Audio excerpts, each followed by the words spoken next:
हाँ तो मेरे प्यारे दोस्तों, आज के इस वीडियो में हम बात करेंगे परिमेय संख्याओं और अपरिमेय संख्याओं के बारे में। यहाँ पर हम सीखेंगे यानी समझेंगे कि परिमेय संख्याएं और अपरिमेय संख्याएं क्या होती हैं, किसे कहते हैं, है ना। तो एकदम बिंदास तरीके से, बेहतरीन तरीके से इसको हम समझने वाले हैं, है ना। तो चलिए शुरू करते हैं। तो सबसे पहले हम बात करेंगे परिमेय संख्याओं की, है ना। परिमेय संख्याएँ क्या होती हैं, यहाँ पर देखिए हमने लिखा है ना। परिमेय संख्याएँ वे संख्याएं या ऐसी संख्याएं, है ना, जिन्हें हम p/q के रूप में लिख सकते हैं, है ना। p/q के रूप में लिख सकते हैं। अब आपके मन में ये सवाल आता होगा कि p और q क्या है, यानी p/q क्या है ना। तो यहाँ पर हम लिखेंगे परिमेय संख्या, है ना।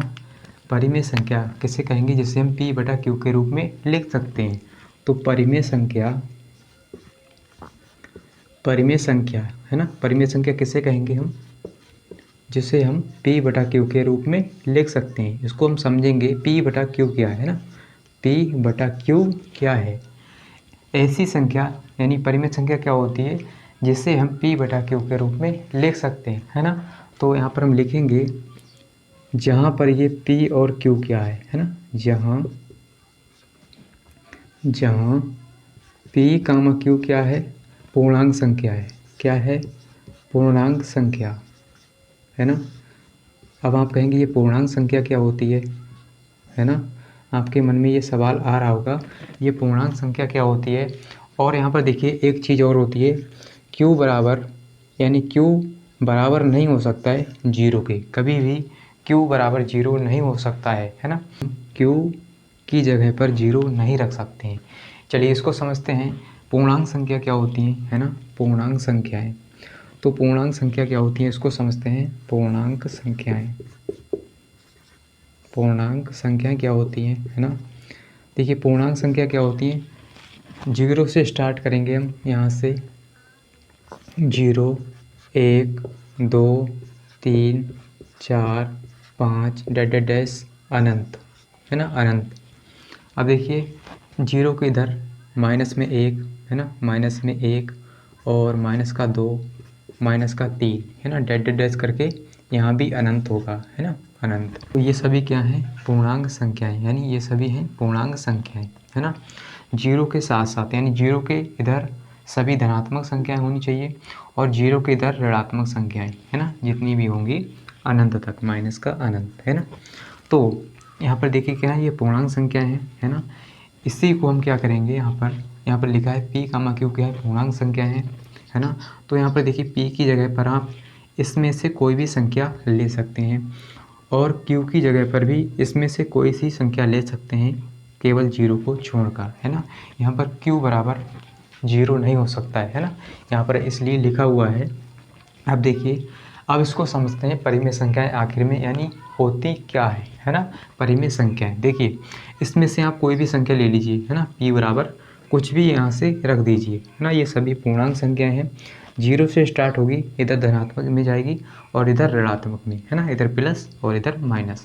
तो जीरो एक ऐसा नंबर है जो ना प्लस होता है और ना ही माइनस, है ना। तो उम्मीद करता हूँ कि आपको ये पूर्णांक संख्या है तो समझ में आ गए होंगे।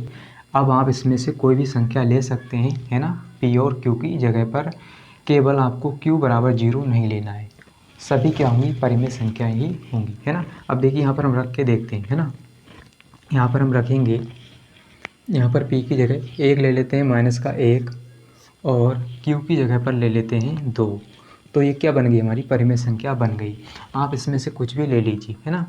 1/4 ये भी परिमेय संख्या हो जाएगी, 5/-3 ये भी परिमेय संख्या हो जाएगी। केवल यहाँ पर हम 1 यानी इसके बटे में जीरो नहीं रख सकते, है ना।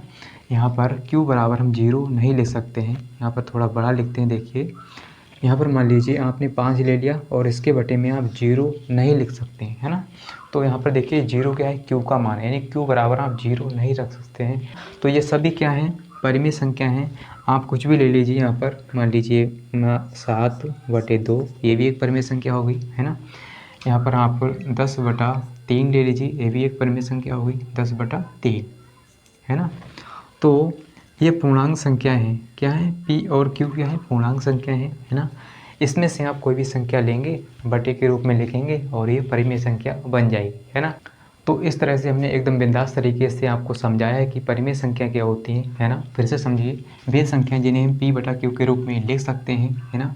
परिमेय संख्या यानी p बटा क्यू, है ना, जहाँ p कामा क्यू क्या है, पूर्णांक संख्याएं। और पूर्णांक संख्या क्या होती है ना, जीरो के साथ साथ प्लस वाली संख्याएं और माइनस वाली संख्याएं, है ना। तो ये क्या है, पूर्णांक संख्याएं। इसमें से आप कोई भी नंबर लीजिए, केवल जीरो को छोड़कर बटे में आप जीरो नहीं लेंगे, तो ये क्या है, परिमेय संख्या है ना। तो इस तरह से हमने समझा कि परिमेय संख्या क्या होती है, एकदम बिंदास तरीके से, बेहतरीन तरीके से, है ना। और अगर आपको समझ में आ गया है परिमेय संख्याएं क्या होती हैं तो एक लाइक कर दीजिए, है ना। चलिए आगे बढ़ते हैं, अब हम समझेंगे कि अपरिमेय संख्याएं क्या होती हैं। तो चलिए दोस्तों, अब हम बात करेंगे अपरिमेय संख्याओं के बारे में, यानी अपरिमेय संख्याएं क्या होती हैं, इसको हम समझेंगे बिंदास तरीके से, बेहतरीन तरीके से, है ना। तो चलिए सीखते हैं इसको। देखिए, अपरिमेय संख्याएं, है ना, वे संख्याएं जिन्हें हम p बटा क्यू के रूप में नहीं लिख सकते। उसमें क्या था, लिख सकते थे, है ना। इसमें क्या है, नहीं लिख सकते अपरिमेय संख्याओं में, है ना। तो इसका एक उदाहरण ले लेते हैं। देखिए, उदाहरण लेंगे हम, जैसे अंडर रूट में है 5, है ना, अंडर रूट में 5 और बटे में है 2, है ना, बटे में है 2। यहाँ पर अंडर रूट 5 यानी ये क्या है, पूर्णांक संख्या नहीं है ना, पूर्णांक संख्या नहीं है ना। और ये क्या है, पूर्णांक संख्या है ना, ये पूर्णांक संख्या है। तो जब ये मतलब इसके बटे में क्या है, ये पूर्णांक संख्या है और ये ऊपर क्या है, पूर्णांक संख्या नहीं है ना। तो इसको हम p बटा क्यू के रूप में नहीं लिख सकते, यानी ये क्या है, अपरिमेय संख्या है ना। अगर यहाँ पर भी पूर्णांक संख्या होती और यहाँ पे भी पूर्णांक संख्या तो ये परिमेय संख्या हो जाती। और इसके बटे मतलब यहाँ पर देखिए कुछ और है, यानी क्या है, पूर्णांक संख्या नहीं है। तो इसलिए हम क्या कह सकते हैं, ये अपरिमेय संख्या है ना। तो परिमेय संख्याओं में क्या होता है कि ऊपर नीचे के दोनों नंबर क्या होते हैं, पूर्णांक संख्या होती है ना, तभी तो वो परिमेय संख्या कहलाएगी। इसको हम p बटा क्यू के रूप में लिख सकते हैं, है ना। और इसको हम p बटा क्यू के रूप में नहीं लिख सकते। तो चलिए इसके और एग्जांपल ले लेते हैं हम। यहाँ पर देखिए, अंडर रूट में है, मान लीजिए 2 है, अंडर रूट 3 है, अंडर रूट 5 है, अंडर रूट 7 है। तो ये सभी क्या है, अपरिमेय संख्याएँ हैं, है ना। अंडर रूट ऐसे आगे करके आप निकाल सकते हैं। तो ये सभी क्या है, अपरिमेय संख्याएं हैं, यानी इनको p बटा क्यू के रूप में नहीं लिखा जा सकता है ना। तो उम्मीद करता हूँ कि आपको ये समझ में आ गया होगा कि परिमेय संख्याएं और अपरिमेय संख्या क्या होती हैं। एक बार फिर से रिपीट कर देते हैं। परिमेय संख्याएं वे संख्या होती हैं जिनको हम p बटा क्यू के रूप में लिख सकते हैं, यानी ऊपर नीचे के दोनों नंबर क्या होंगे, पूर्णांक संख्याएँ होंगी, है ना। और केवल उसमें जीरो को छोड़कर, मतलब जीरो नीचे नहीं होना चाहिए। और इसमें देखिए क्या होता है, बेस संख्याएं जिनको हम p बटा क्यू के रूप में नहीं लिख सकते, है ना। अंडर रूट में 5, 3 ऐसे 2, 7 ऐसे सभी नंबर्स होते हैं, है ना। तो ये अपरिमेय संख्याएं कहलाती हैं। तो उम्मीद करता हूँ कि आपको एकदम बेहतरीन तरीके से समझ में आ गया होगा, बिंदास तरीके से, कि परिमेय संख्याएं और अपरिमेय संख्याएं क्या होती हैं, है ना। और अगर आपको समझ में आ गया है तो इस वीडियो को एक लाइक कर दीजिए। आपके एक लाइक से हमें मोटिवेशन मिलता है और आपके लिए हम इसी प्रकार से अच्छी वीडियो बनाकर लाते रहें, आपको सिखाते रहें, पढ़ाते रहें और आप अपना प्यार दिखाते रहें, है ना। और अपने दोस्तों के साथ भी इस वीडियो को शेयर करिए और कमेंट में लिख दीजिए कि हाँ, हमें समझ में आ गया है ना। और इस चैनल को अभी तक आपने सब्सक्राइब नहीं किया है तो सब्सक्राइब कर लीजिए और मिलते हैं अगली वीडियो के साथ। आज के लिए इतना ही। जय हिंद।